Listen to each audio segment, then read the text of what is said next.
All right, I'll get underway while I'm still letting people in. Thank you so much, everybody, for joining us on a Tuesday night in the early stages of term one. I know you'll be all pretty bogged down in schoolwork, and I know a lot of you, we've got quite a few joining from the Hawke's Bay and the East Coast, so I hope that you've all been okay in the last week. It's been a bit of a rough start to the year, so it's nice to hopefully have all that behind us. So to introduce myself, we'll move on to that shortly. Just the webinar, we're looking to run it within about an hour. And we're really lucky we're joined by some of our Australian team who will be on board. We will have questions running on the chat throughout, but it's quite good to save them up if you can until we're either talking about it or because we're probably going to cover your questions at some point during the session. So I will kick off and we'll get underway with letting you know who we've got on board. So to introduce myself, I'm a New Zealand trained primary teacher, and I taught for New Zealand for 3 years before I had finally saved up enough money and I went off and actually taught in the UK. So my experience was going over there and doing some supply teaching or some relief teaching, and then I went into long-term roles and used that time supply teaching to explore a bit and actually fell into special needs teaching over there, which I really loved.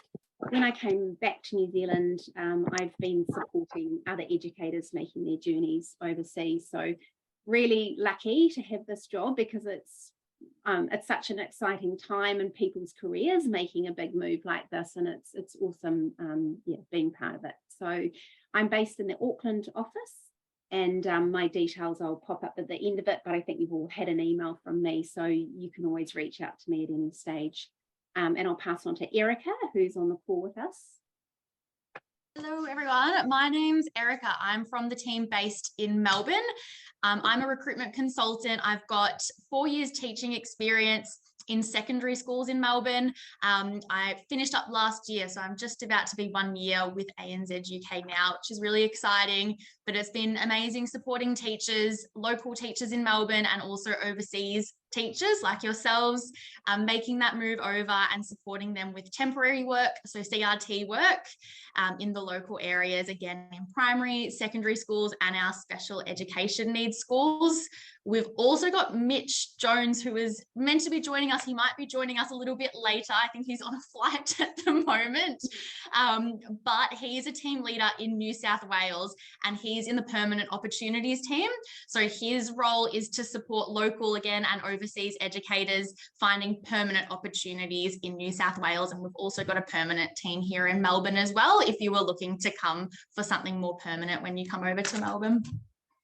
Well, thanks. Yeah, so Mitch is above the ground somewhere above regional New South Wales right now. Unfortunately, his flight was delayed, but we are hoping that he will join us at some point during this session, so you'll be able to ask him some questions. And as you'll see, Mitch is a secondary teacher as well, and I think that's one of the great things about ANZ UK is a lot of us have been educators ourselves. A lot of us have travelled and made moves, and we all sort of understand where you're coming from as well. So while we've introduced ourselves, can I ask for you a quick poll in the chat to introduce yourselves in terms of what you teach, just so we know who we've got on, whether you're early childhood, primary or secondary. If we don't have any early childhood educators, then we'll skim over those parts. It just helps us to see who we're talking to and what we need, to cover. So you can just pop it in the chat and that will pop up. Thank you. Katya, it's on. Hello, Katya. I can see you there. I recognise you from your photos. Oh, we've got early childhood. Yep. Early childhood, primary and secondary are the first three. So we'll be covering all of it. Okay. Quite a good mix. Okay, well, thanks for taking the time to do that. Oh, we've got quite a few EC and special needs, which is great. Erica will be happy about that. Erica, can I pass on to you for this one? Thanks, Claire. So many of you would know we are a global company. We did start off in the UK, and now we are operating in Australia, Canada, New Zealand, obviously, the UK, Ireland, Denmark, and the USA. So we're here to support you with all of your career moves. If you're moving to Melbourne and then you suddenly want to pack up and you've decided that you want to move to the UK to do some teaching, we are able to support you through all of that. My sister is a great example of that. She started her career with us here in Melbourne with ANZ UK doing some CRT work. She landed her full-time role, and then not long after she went to the UK with us to do some teaching, and now she's actually in San Diego with us again doing some teaching. Awesome. Unfortunately, with the visa restrictions now, we can't support you making the move to the US to do supply teaching. So we're just supporting people from the US coming over, but definitely lots and lots of opportunities in the UK and Melbourne as well, which I'd love to talk to you about, and then in our other offices, which I'll go through soon. Okay, reasons to go. So everyone's got their own sort of personal reasons for considering a move of country with as an educator. But three of the main reasons that we see is, one of them is, and this is what I got most out of it, although it wasn't my foundation reason for heading over, but was just the personal growth. So just shaking up your life, really, stepping off the mainstream and really putting yourself out of your comfort zone. So complete change of scene. It's so good for you as a person, and the personal growth that you get is amazing. So that's for me one of the biggest highlights about what the move that I made, and from the feedback that we get from other educators. But for Australia, the career development is a big driver for educators heading there.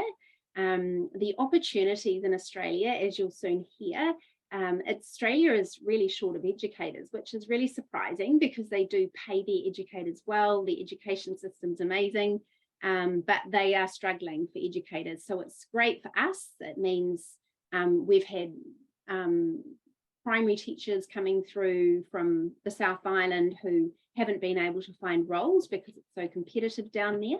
And they've gone straight into permanent positions in really lovely schools in Australia. So just getting the chance to get your foot in the door as a new grad has been really successful. Financially rewarding. Generally, you're looking at around 30% more on your salary compared to the New Zealand pay rates, and we'll cover that shortly. And obviously, any international experience on your CV is a real plus. A lot of international schools actually base themselves off the Victorian education curriculum as well. So that can be a really nice stepping stool if you're looking for the international sector later on. And then the life experience. So one of the things, as you will hear this evening, ANZ UK is very big on community and creating opportunities for our educators to connect and make friends and network and get excited. So we've got a great community, and you'll hear about those events that we hold on regular events, particularly in Melbourne and Sydney. But yeah, it's all about being part of an expat community is a lot of fun. And as Erica mentioned on the other slide, you know, we're getting educators coming from Ireland, from Canada, from England. So you'll be part of that sort of network, you know, when you get over there as well. So lots of really good reasons to go, and we get to know you at the start of your journey, so we understand what your driving factor is, and that might mean, well, look, probably doing relief teaching is going to suit you better, or okay, let's go hard and let's find you a permanent position because that sounds like it might suit your goals better. So making the transition, we're pretty lucky because the fundamental things like curriculum and the academic year and how it is run is very similar. It's really aligned. So there's not a lot of changes there. You'll find curriculum-wise, we have a lot of overlaps in the way that we do things. Where we'll be doing structured literacy while Australia is also implementing that as well. So there's lots of things that will be familiar to you. You do need the right to work in Australia. And if you're a New Zealand passport holder, there isn't anything you need to do. It means you can enter the country whenever you like. You're eligible to live and work in Australia, and you'll be eligible for the Medicare system and everything. So you sort of go in almost immediately as a permanent resident in Australia. If you're not on a New Zealand passport, there are lots of other avenues that you can get a visa into Australia. In fact, there's many ways. It's quite complicated, so we always pass this over to visa experts. And just the other night, we recorded a webinar particularly for other visa pathways. And I'd highly recommend, if you don't have a New Zealand passport, then definitely tune into this webinar. You can just, I will actually send you the link in the follow-up after this. So I will send out a follow-up email, and that will have information for you. But we'll refer you to Visa Go. There's Darren as our resident expert with them, and he can support you through that process. So there are many different avenues you can use. Working holiday visa is a nice easy one, and that covers quite a few different countries as well for passport holders. So yes, there's options for you. Qualifications, generally in Australia, the teaching qualification is a 4-year degree. We do come a bit cropper with New Zealand. Often our degrees are 3-year degrees. So if you have a bachelor's degree, generally you'll fall under not being fully qualified. However, there is a Trans-Tasman Mutual Recognition Agreement in place. Sorry, I'm still admitting the person there, which is great for us, because what it means is if you are registered as a teacher with the New Zealand Teaching Council, then that will transfer over to Australia. So although you may have a 3-year degree, we get in via that Trans-Tasman Mutual Agreement. So it's great to have. ECE educators, that's a little bit different. You actually have to go via a sequel, which is something that I'll chat about coming up shortly. It's a different process for you to go through there. So we'll go into all of these things in more detail coming up.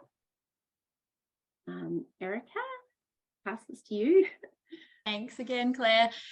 So as I was saying, there's plenty of opportunities here in Australia. I'm a little bit biased because I'm in the Melbourne team. So Victoria, the first one that we're looking at, we've got 3 offices here in Melbourne. We've got plenty of opportunity for you to be working in Metro Melbourne. Otherwise, if you're wanting to get out into regional areas, we can support you with that on a casual basis, and then we can absolutely support you on a more permanent basis as well. And some of those roles will have a targeted financial incentive attached. So you're actually getting additional income just for working in some of those regional areas, which are harder to find teachers naturally. But Claire will talk to you a bit more about all of that in a moment. But plenty of options for you, casual work, Metro Melbourne and regional. Great transport options as well in Metro Melbourne.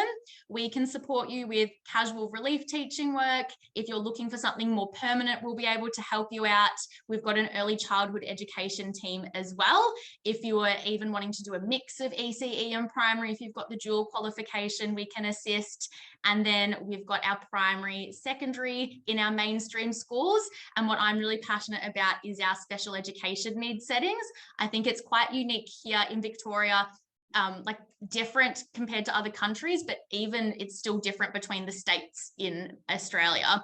So in Victoria, we've got special education needs schools. So they're standalone schools, whereas a lot of other states and countries will have a mainstream school and there's a special needs unit within it. We've actually got actual schools that support those kids. They've got all of the funding and they've got amazing resources, and they're always looking for teachers, just because I think there's a little bit of a stigma attached. Not as many people are open-minded and keen to do it. So if it is something that you've ever considered and you just want to try a day, we can help you on a casual capacity, but also there's so many permanent roles that we'd be able to assist you with as well. Just to give you an example of the types of settings, we've got some schools that are for kids who are just on the spectrum. For example, we've got one big school called Southern Autistic School, which is beautiful. It caters for primary and secondary kids. And then we've got other schools that are called special development schools for kids with intellectual disabilities, so IQ 50 or below. And there's so many more as well, but that's to give you a bit of an idea of how it might differ from New Zealand compared to Victoria. In New South Wales, we've got an office there as well. Again, they'll be able to assist you with more of those metro CBD roles and then regional options as well. Great transport, depending on where you are. Even like in Victoria, we do say great transport, but like within reason, so long as you're able to live near a train line, it helps you out a lot. If you're living somewhere a little bit further away, like St Kilda, for example, is a really popular place to live. It limits your transport options a bit because you're not near a train station. So wherever you choose to live, it would be ideal to live near a train line, but there's another slide for that, and Claire will be able to send you the location guide so you can have a read through of all the benefits. But in New South Wales, they can help you again with the casual relief teaching work. They've got a permanent team. They can help you with primary, secondary options, and they've got early childhood as well. In our Queensland office, we've got one in Brisbane and Cairns. With Queensland, if you're wanting to get casual work there, we at this stage can only support early childhood educators. At this stage, we can't support casual teachers with primary or secondary. So if you're ECE, you'd be able to find options in Queensland. Otherwise, if you're looking for a permanent role in Queensland, we can support secondary teachers. So there's options there for secondary looking for permanent roles. And then in Western Australia and the ACT, it's the exact same as what I explained there. So early childhood educators, we can find you relief and permanent roles. And then secondary teachers, we can assist you in finding permanent roles as well. Thanks, Erica.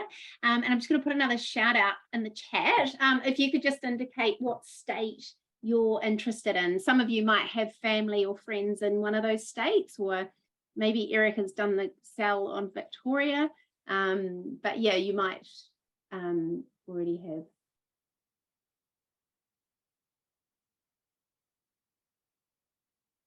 Oh, you did do well on Victoria. I can see, Karen, you're doing Mornington, Victoria. It's not far from where I live. It's such a beautiful area.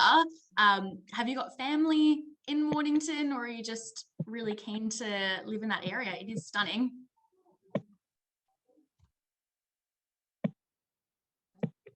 Yeah, it is really beautiful. The beaches there are amazing. And we've got quite a few schools around there too, which is really good. Lisa's just asked why we cannot support casual relief work in Queensland. Lots of Kiwis love going to Queensland. It's really competitive.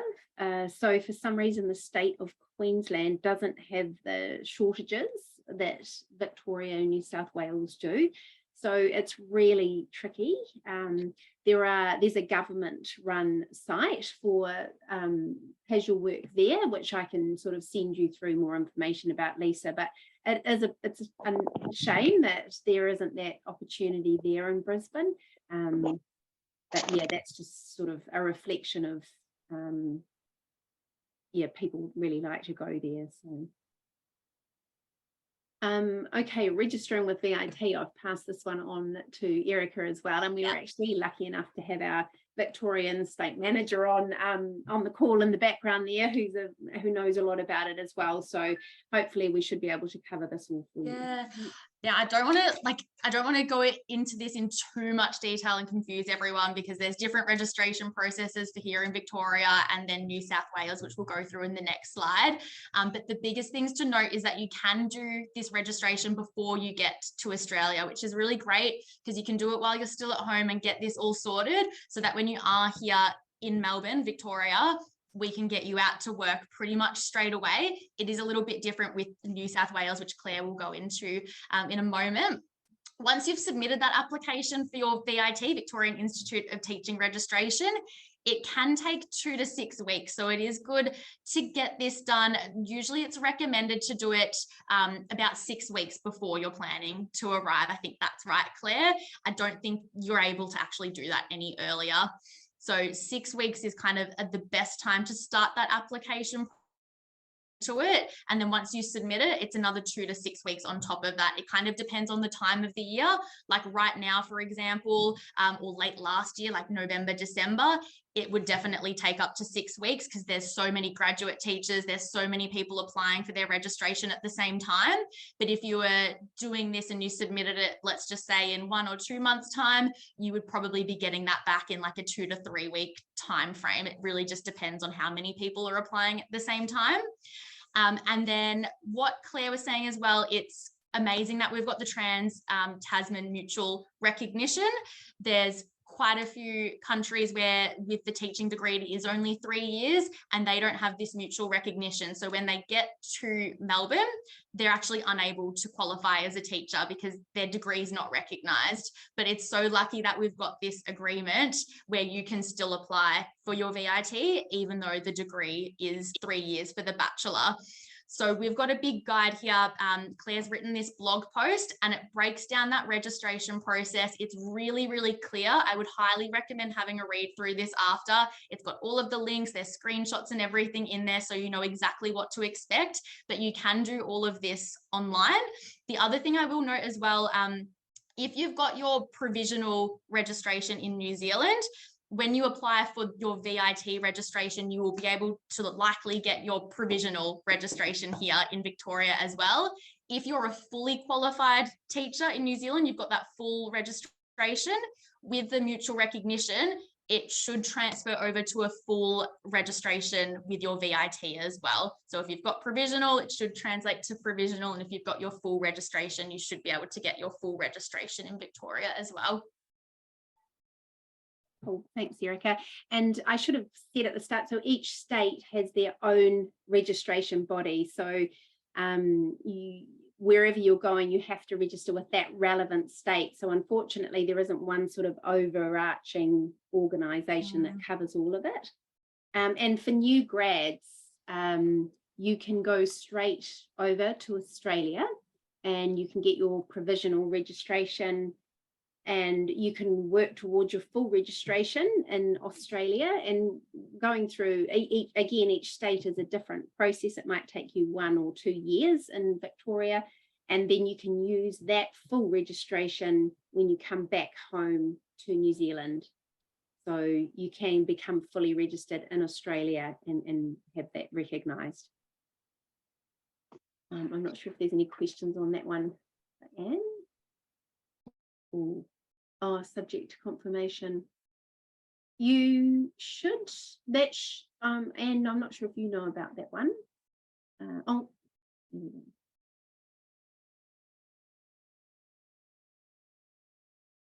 Right. Oh, she's a quick typer. Okay. I think me the question again, Claire. Oh, sorry. Sorry, I was concentrating on an answer. No, that was the answer, the one that you were typing really quickly on. Yeah. So subject to confirmation means that you have been fully registered in New Zealand, doesn't it, Lisa? So I think if you've been fully registered, then it should be all right. I'm not sure if you know about that, Anne. We get that subject to confirmation if you've been out.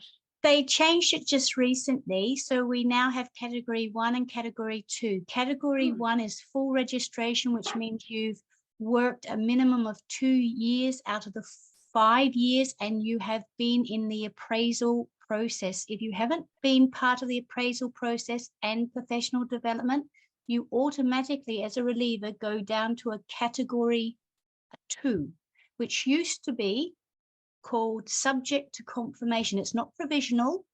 It's for people who have been teaching a long time, but who are not part of the appraisal process. If you're unfortunately, I am a category 1, but I know there are lots of people, relievers that are category 2 that are interested in moving to Australia.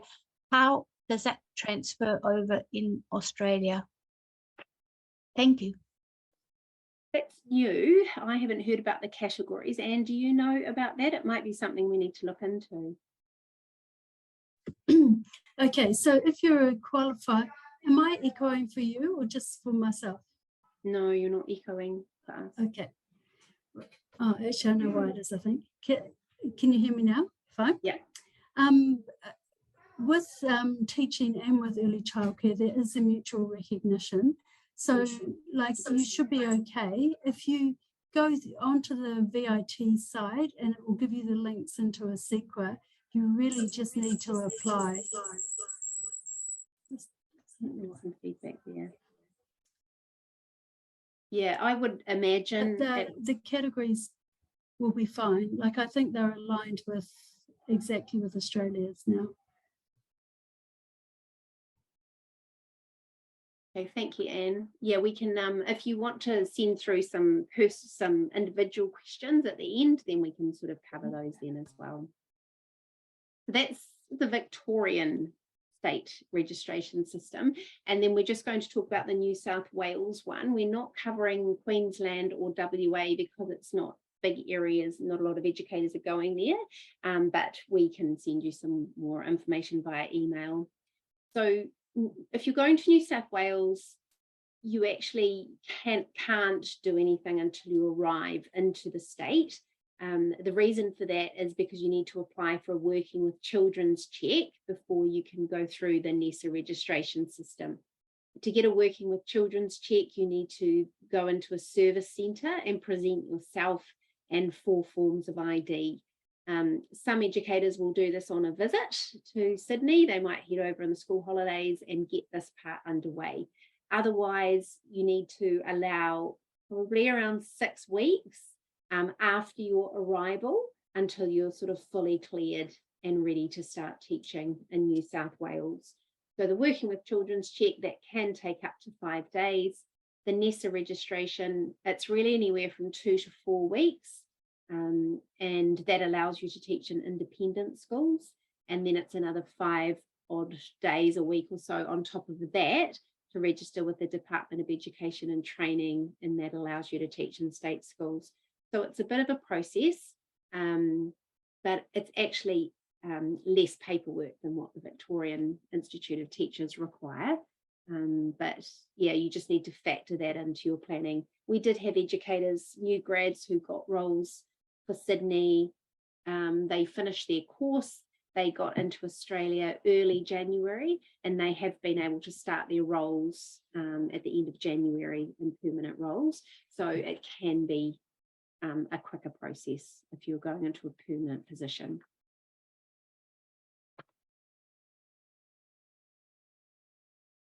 Hey, work options. I think I might have put your name on that one, Erica. I have. So pretty much like I was saying before, there's so many options. If you've got a preference, we will be able to help you out. But the types of schools that we work with, so we have plenty of state schools that we align with. We've also got lots of independent, so fee private schools.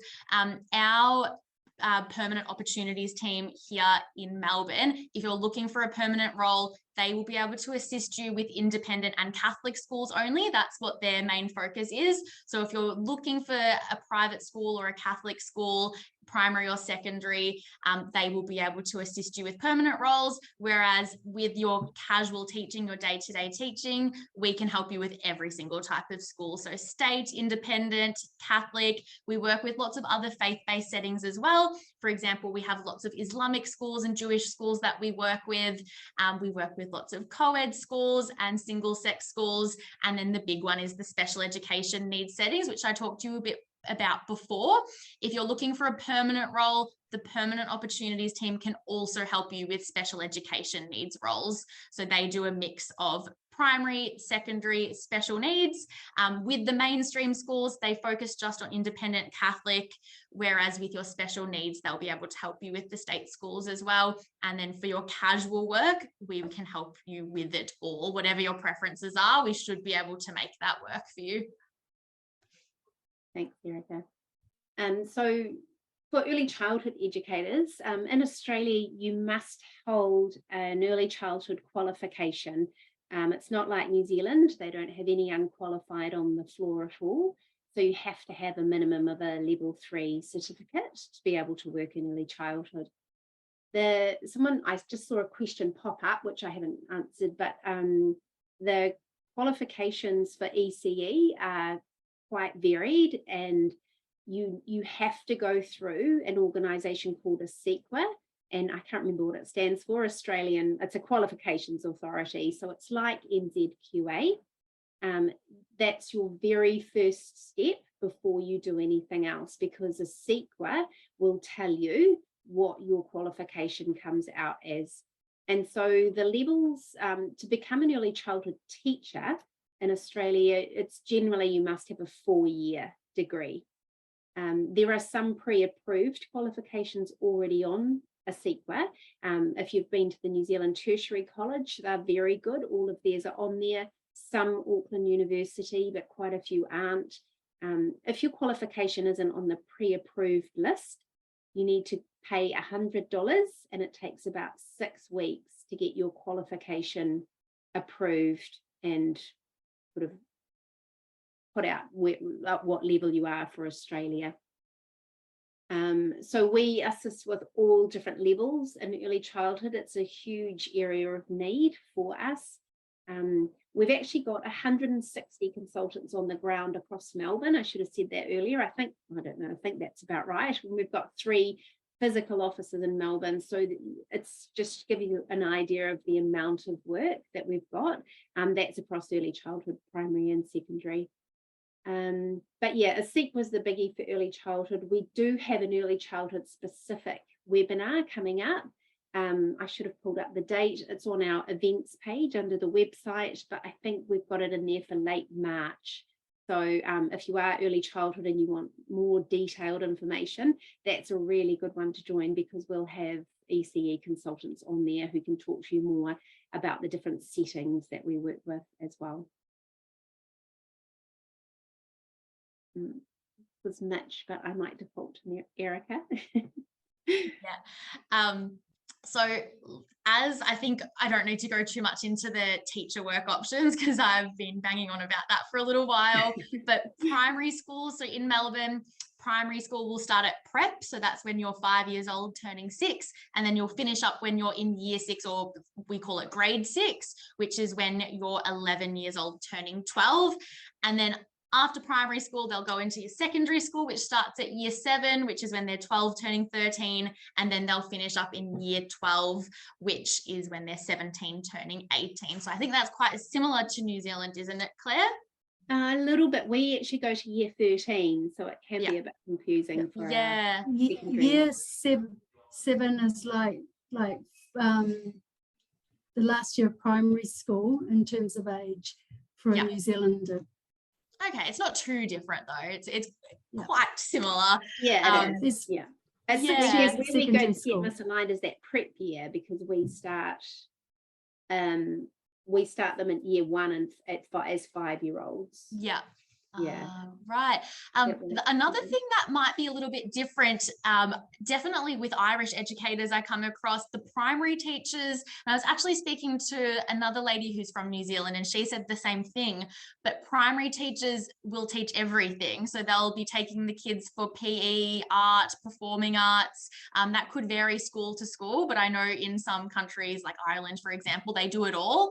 In Melbourne, you have specialist teachers. So as the classroom teacher, you'd be doing their core subjects like your maths, your science, humanities, so like the geography, history, and then the students would actually leave you for a portion of the day. It could be 45 minutes to an hour, depending on the school's timetable, and they would then go to their PE teacher.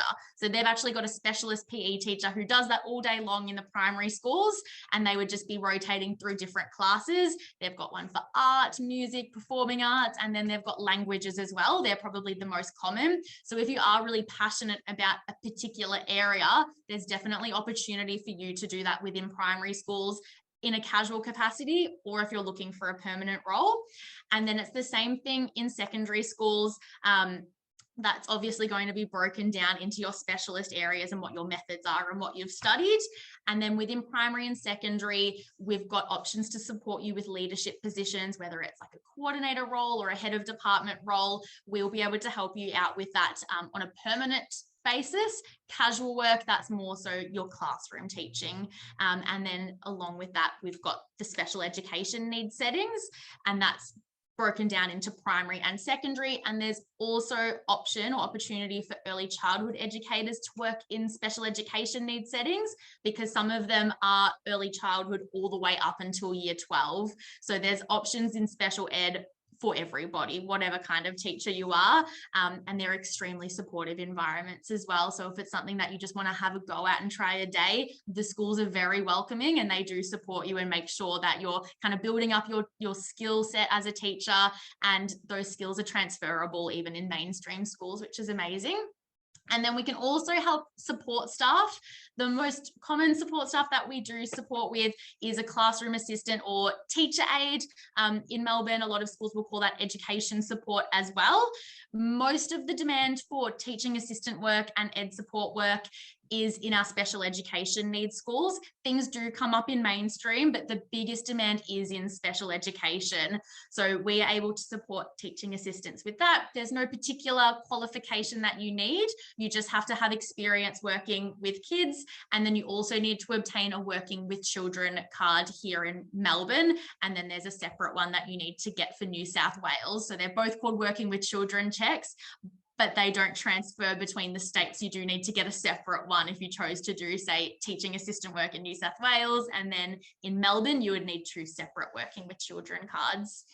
We can also help with admin roles. So working in the school office, doing the admin, there's opportunity for permanent roles that come up from time to time and casually. Technicians, sometimes our schools need a science, a lab technician, a food technology assistant. So helping with like the meal ordering preparation, setting up for the food technology classes. Groundskeeper roles come up more often than you would think, not in a casual capacity, but permanent roles.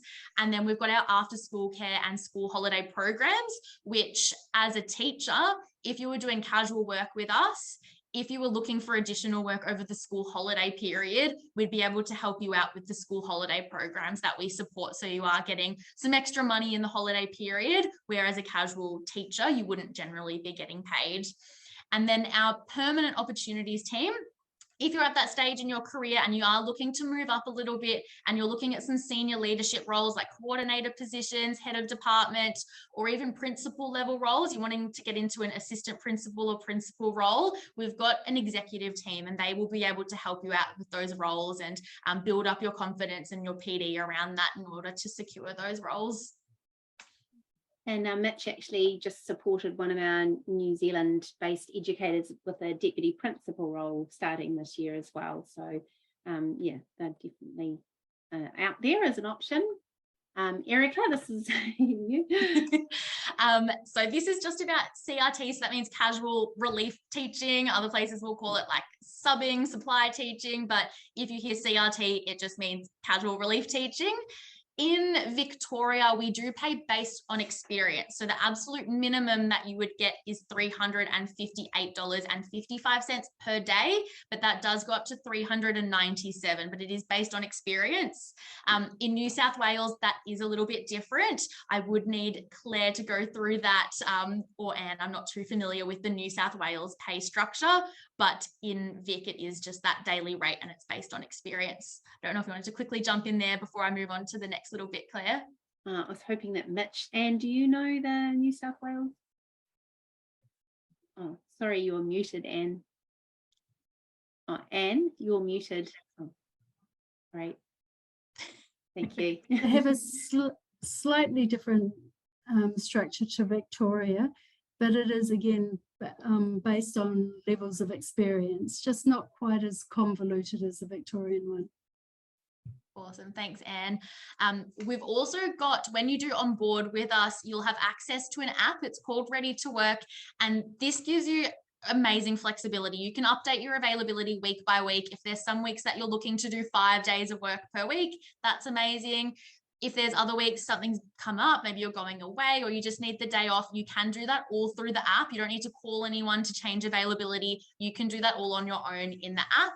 And that's where you'll be able to look at all of your confirmed shifts as well. CRT is a really good way to build relationships and network with schools.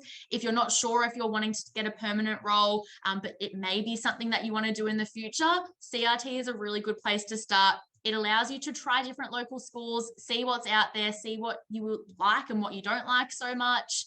And then from there, you're able to really network and build those relationships. And quite often this happens to us, I would say every week at least, there's someone that we've sent to a school for CRT. The school really likes them, the educator really loves the school, and then they'll get offered a permanent role that way. So there's options to make those connections and find out what you like first before committing to anything.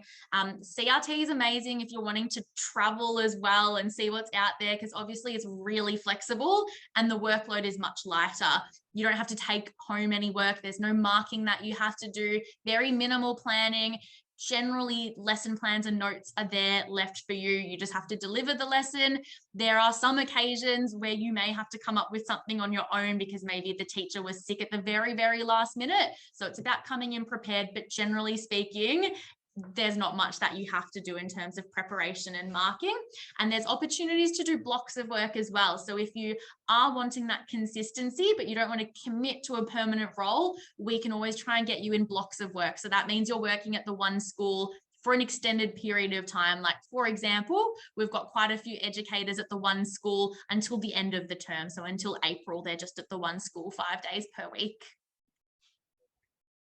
It is really refreshing at some point in your career to do some relief teaching. It's amazing. I know some of you are already relievers, but just to finish the end of the day and you don't have any more planning or assessment, or you don't have parent interviews, you've just got this big load off. It's really, really nice to give yourself a break at some point in your career and take some time out and do it. And the other great thing that I found was that just the trying out the different schools, the different levels and the special needs, you know, giving yourself a chance to have a really good look around within education, because in New Zealand, you know, we stick with the level or we get into the school and that's it, we stay there. So it's great to take a time and yeah, give yourself a bit of a break. But a lot of our educators do want a job to go to. There is security. Just going back on this one, we can guarantee you 5 days a week. We'll touch on that shortly. But you can have that security as well. It's not as nerve-wracking moving to another country and thinking, oh, what if I only get 2 days a week? How will I pay my rent? We can guarantee you 5 days a week relief if you're going to be in Melbourne or in some parts in Sydney. But yeah, going on to permanent work, as Erica mentioned, we've got an amazing perm team in Melbourne, and we've got an amazing perm team which Mitch leads in Sydney. They cover Melbourne CBD, but they also cover the entire state of Victoria and New South Wales. So I had a new grad who has started working in a tiny border town. She's right out on the border of Victoria, and they've got a population of 1,500 people. So there's you know, all sorts of different environments you can get into. As Erica said, most of the schools, our permanent teams do work with our independent fee-paying schools or Catholic environments. So they are competitive. You need to have a really good CV in place, and the perm team again offer you great support around that. They'll help you get your CV together. They'll prep you for interviews, and generally the interviews will be happening via digital, sort of Skype or Zoom interviews. It's great on your CV, obviously, great career progression. Normally the schools are quite prestigious environments to be in. Normally, obviously, you'll get the most opportunities at the start of a school year, but the schools team have placed a couple of educators just in the last couple of weeks for the April term. So there are mid-year roles that come up. I was going to try and flick out on the pay scales, but we'll see whether this link works. I just thought quickly. Another thing I'll add to that, Claire, with the permanent opportunities, you don't have to commit to a full school year. Opportunities do come up for just one term. So if you're wanting to do a permanent role for one term or one semester, which could be, you know, term 1, 2, or if you're coming a bit later this year, you could be looking at a term 3, 4 contract. It isn't something that you have to commit to for a full year. So the perm team, they can definitely assist you with some of those shorter term contracts if you didn't want to commit to something for an entire year. Cool, thanks. Yeah, and we've had a couple of educators do that too, which is really good. I'm not sure if you can see this. I can't do my makeup. We can see it. Can you? My thing's in the way. But it just gives you a bit of an indication. Obviously, their pay scale is increasing every 6 months until mid-2025. But just to give you an indication, as a first year teacher going over, say you were looking at heading over in July this year, the starting salary is 76,500 for the first year teacher. So that's, and then you'll go up increments from there each year. So it gives you a little bit of a idea. And yeah, so they've got pay increases coming through. Can I say something too? Yes, please. That schedule that you just showed from the award is for government schools. Oh, And many of the schools are a lot higher than that, particularly if they're independent schools. And if you're doing CRT with ANZ UK Education, we actually pay above the award and above the government school base rate. awesome. Thank you, Anne. That was yeah, I don't say that actually, because I mean, most of the time we look at those pay rates and go, oh, that's great, but yeah. Yeah, no, I mean, that's sort of the minimum you could expect. Yeah, so it's nice to see. And New South Wales is similar, isn't it? And about Mitch was meant to chip in a bit more there, but he may be able to have something to add at the end. Just a couple of relocation bonuses. I mentioned earlier, Erica was talking about the CRT. You can have a guarantee of 5 days. If you're going to Victoria, we can give you what we call an ambassador contract. And although we say contract, it's more like an agreement. You're not signing your life away. It's very flexible. If you find that you get over there and you want to go into long term, or you want less days, or you don't want to do relief teaching anymore, you can verbally roll off it at any stage. But what it is us saying, we will pay you 5 days a week during each term. I think they miss the first week and the last week in the midterms, and the first 3 weeks off the start of the year, because those are the quiet times.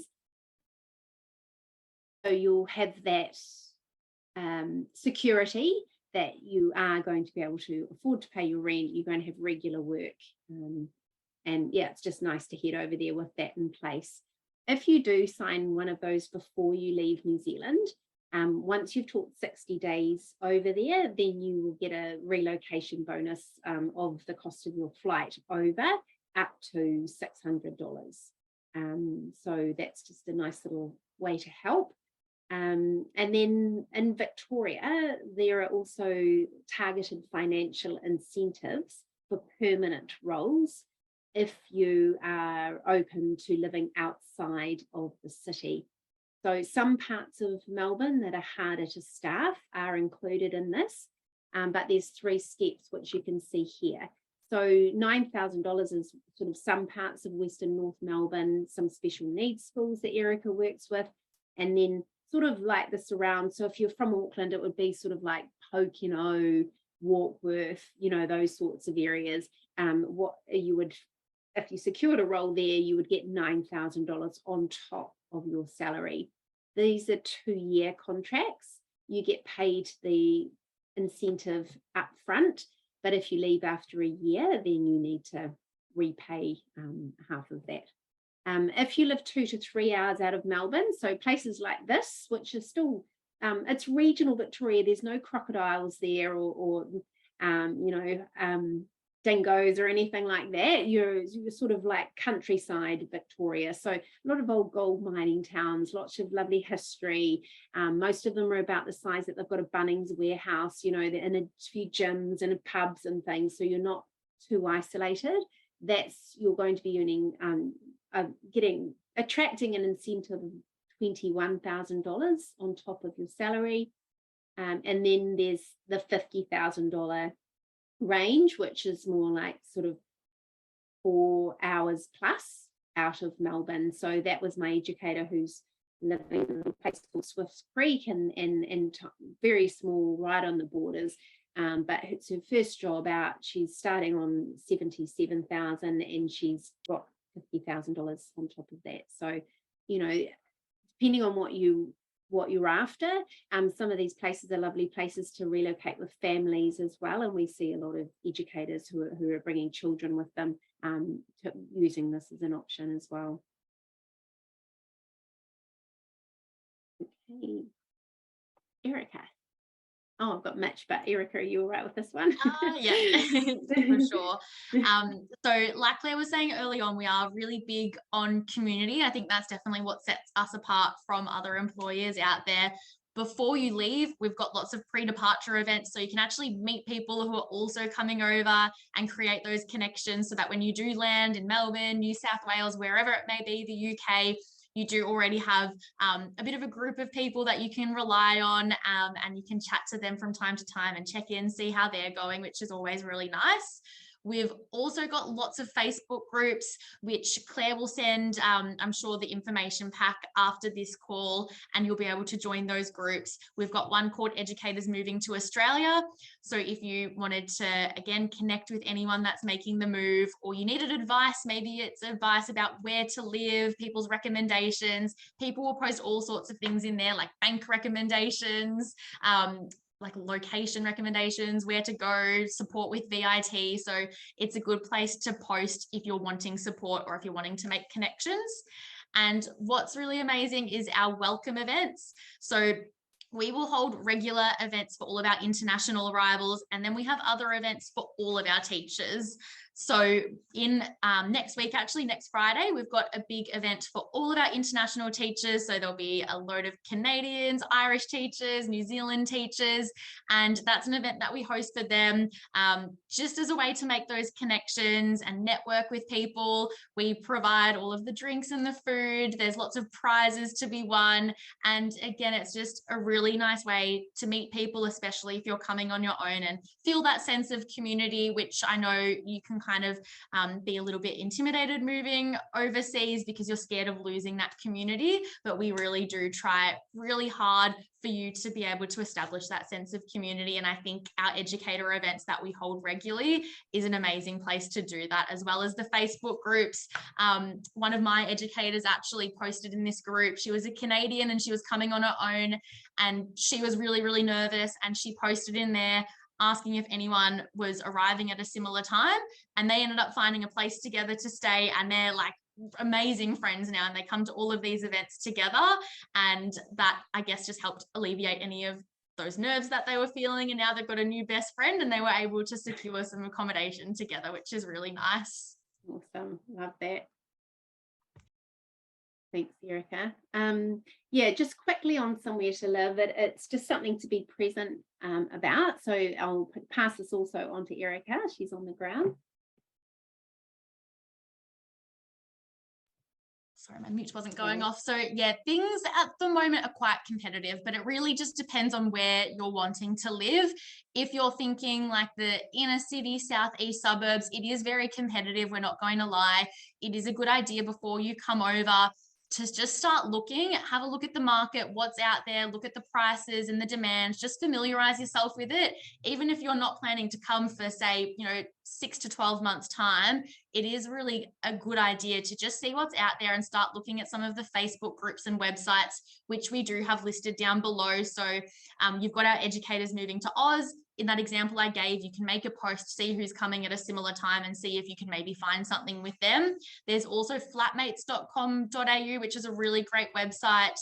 There's Fairy Floss Real Estate. That's a Facebook group that you have to join, and people will post their rentals that they have, or if they're looking for housemates, that will be on there.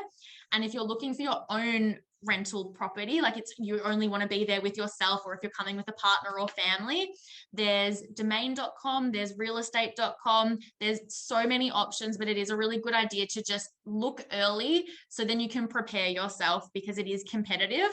What a lot of people do when they first get here is get something short term. A lot of people will get like a hotel or an Airbnb for the first 3 to 4 weeks, just to give them an opportunity to settle in and actually experience the different areas. Some people aren't too keen on finding something permanent straight away, just in case they don't like the area or just in case they don't like the property, because what you see online is quite often different to what you see when you're in person. So it is a good idea to get something a little bit more short term to begin with, and then see what's out there and what areas you're enjoying. Or if you do have a connection, you've already got someone in Melbourne or in Sydney and they can do some of those inspections for you. That's always really helpful as well. And if you are on the ambassador contract or you have a permanent role, ANZ UK can act as your rental referee. A lot of people ask questions about that because the rentals, they do want to see a relevant referee, and they want to know that you've actually got a job and that it's secure. So you can use your consultant and we can fill all of that information out online. With the area guides, it's a good thing to look at those. We've got one for Sydney, Victoria. Have a look through. As I said earlier in this call, my biggest advice is just to be near a train station. If you are relying on public transport, it does make things so much easier for you. If you've got a car, I mean, that's even better. You can access so many of our schools quite easily. If you're living in the inner city area, we've got tram options, there's trains, there's buses, so it's very easy to get around on public transport. If you're living somewhere a little bit further out, like Mornington, for example, it's a little bit trickier with public transport because there's no Mornington train station. There's only Frankston train station, which on a bus would probably take you over 30 minutes just to get to the train station. If you're living in that area, you would be mainly relying on buses, which they're not the fastest thing here in Melbourne. They do take a bit of time. So you do want to be mindful of that. Depending on where you live, the transport options vary. If I was living somewhere like Mornington, I would probably be looking at getting a car. PT, like public transport, is doable, but it just will take you a bit more time to get to schools because the options aren't as good as in the city. And then some of our areas, like it is very, very competitive in Melbourne, in the inner city and like the southeast area. If you're wanting to get a lot of work and have better options for permanent roles, it is a good idea to live like a little bit further out or be open to traveling a little bit further out. Like our western suburbs, for example, they're crying out for teachers. So you'd be able to get so much casual work there, permanent roles as well. Whereas in the inner city, southeast, it does start to get a little bit more competitive as we have more people living in those areas. Doesn't mean we won't be able to supply you with work, but it means you may have to travel that little bit further to get that consistent work at particular times of the year, like right now when the term's just started and things are a little bit quieter. Cool. Thanks so much, Erica. This is just to highlight, we've got an amazing blog that I will send you the link for it, but there's all sorts of stuff on there.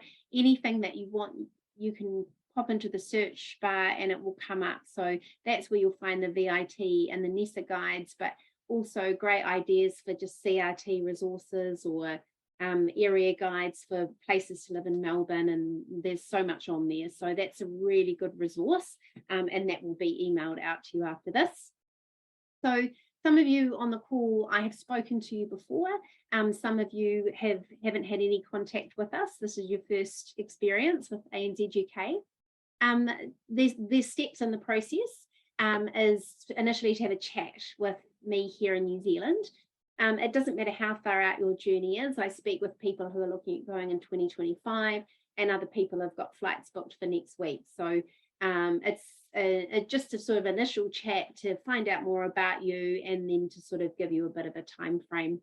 Once you are sort of within a year of arrival, and we've got a CV from you and you're sort of definitely looking at going, then we will put you in, I'll put you in contact with the Australian team. So say you're going to Mornington, you're a special needs teacher, you're probably going to end up speaking with Erica and you'll start building a bit of a relationship with Erica. As time comes closer, we'll start the compliance side of things to make sure that you're fully cleared, ready to start teaching. So there is no downtime, apart from New South Wales, obviously with the registration. But the idea is that by the time you get there, you can actually go out and start teaching the next day if you wish. Your registration is booked before you arrive as well. So you'll again spend time with the Australian team, making sure that everything is in place. You'll have to go through the mandatory reporting process, which is like our Vulnerable Children's Act. There's a little module thing that you need to go through for that and other bits and pieces, and getting set up for pay as well. Be cleared for work, get over there and get in the classroom, and then obviously you're part of the ANZ UK community from there and attending our events, getting to know the consultants. The consultants love the events as well, so you'll meet a lot of them along when you go there.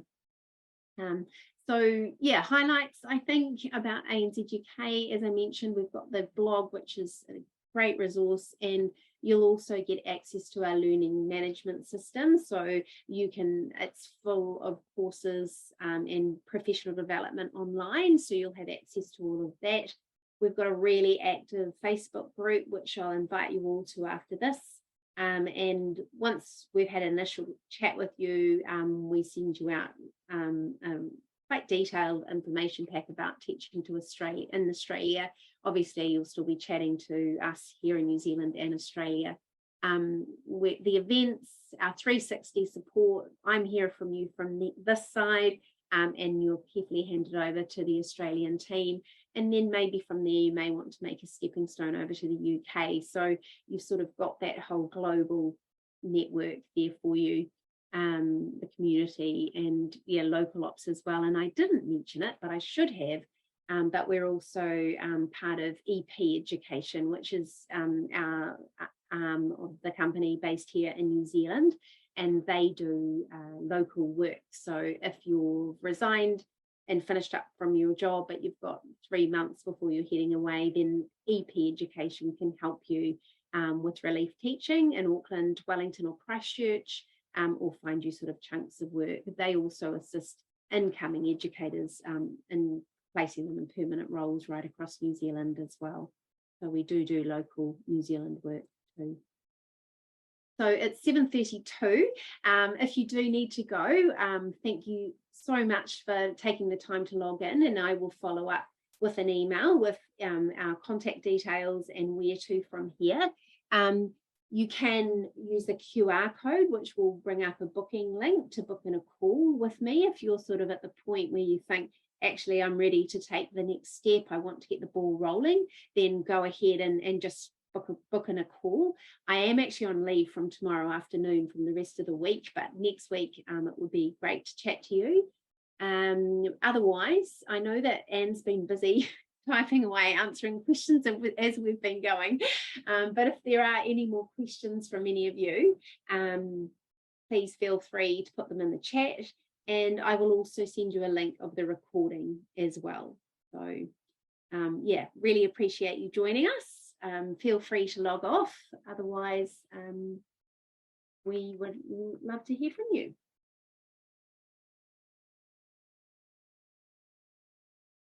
Gee, thanks, Anne.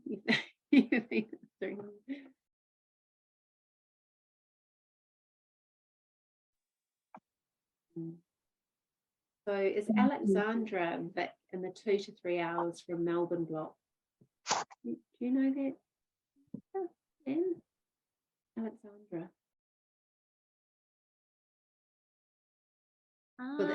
That's for TFI.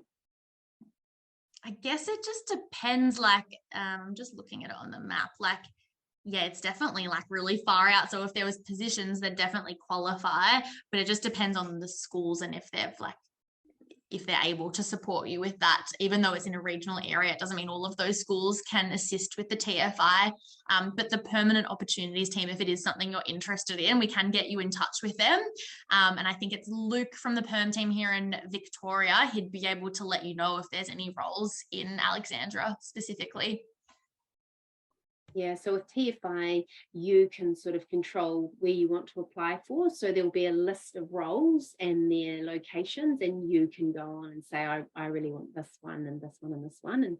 And you know, you're in control of that. Thanks, Caitlin.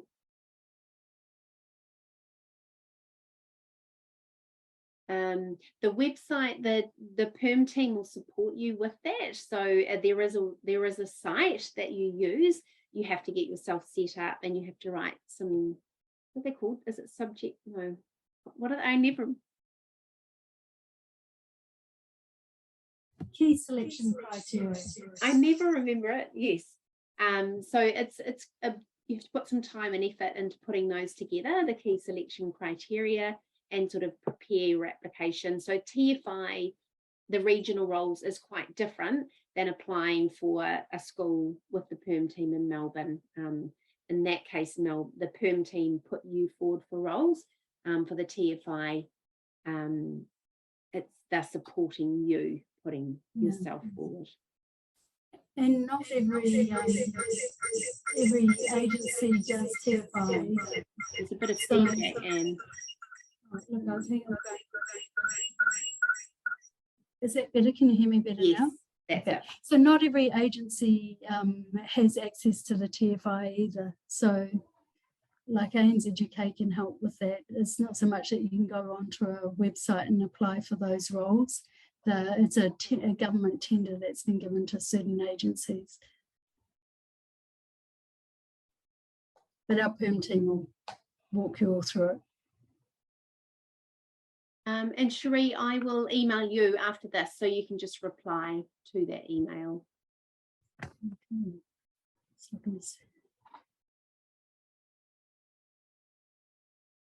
Great. All right. I'm just looking, is it Katia or Katia? I'm not sure. okay. That's Katia, you got it right first time. Awesome. Katia, yes. I used to be a teacher, and I was teaching someone with the same name as you, and I was saying Katia, but then she corrected me and it was Katia. So I just wanted to be sure. But I saw your question explaining the difference between who qualifies for range 1, 2, and 3. That, like, it depends on your level of experience. The range 1, it will be like range 1.1, and then there's like 1.2. When you're a grad teacher, you'll stay at those levels, and then every year you go up that. And then with learning specialists, their particular roles, and they're in different subject areas. So you could have a literacy learning specialist, a well-being specialist, and they get paid like significantly more because they have to be a specialist in their field, and they're providing to support in that area to all of their colleagues. So they're particular roles that you would actually apply for. There's learning specialist roles that get advertised and you can apply for.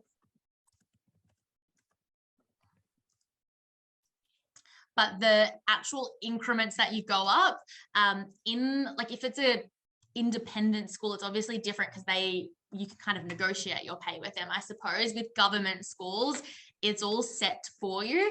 It's all based on experience as well. So, you know, if you're coming in as a grad, you'll definitely be at level 1.1, which is the very starting salary.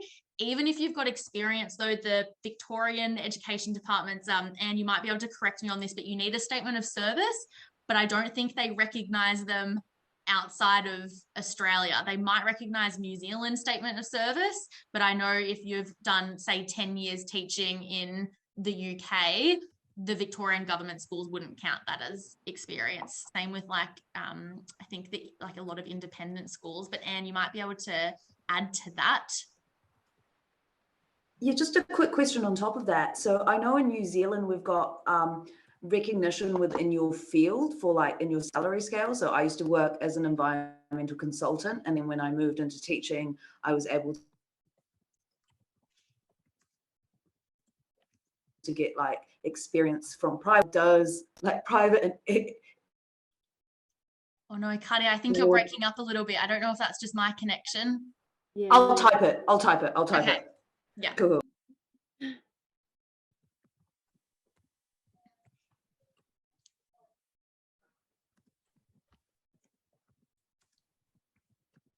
Do you know the answer to that, Anne, though? Because I know with some like people that I've come across, they've had loads of experience outside of Australia, but when then they get here, the Department of Education don't recognise that.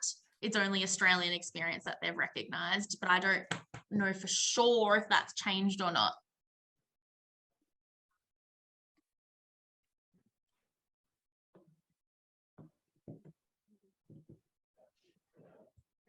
You heard, yeah, I think we definitely need to get the statement of service Yeah. from NovaPay, and then that's what the temp team have said, that yeah, we need that. Yeah.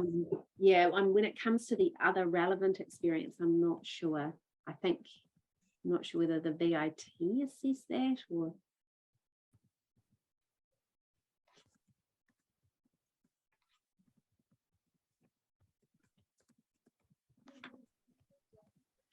Just waiting for your question to come up, Cardia. I'm not sure if it's come through or not. Typing away. You're probably like typing so quickly. New Zealand, you can get salary scale experience from no. In my experience and from other colleagues and like the other fields that they've been in, it doesn't count. But if you do end up getting a role and we support you in a role in a government school, we can help you with those conversations. And it's definitely something that you'd actually have to speak with. Like they've got a business manager that be able to talk you through all of that. But if you're looking for something like permanent, if you're looking for the independent Catholic schools, a lot of that they actually do take into consideration because they've actually got that flexibility to negotiate pay, whereas the department schools, like that's what it is. They're kind of governed by the department. They don't really have much wriggle room within that. Mm.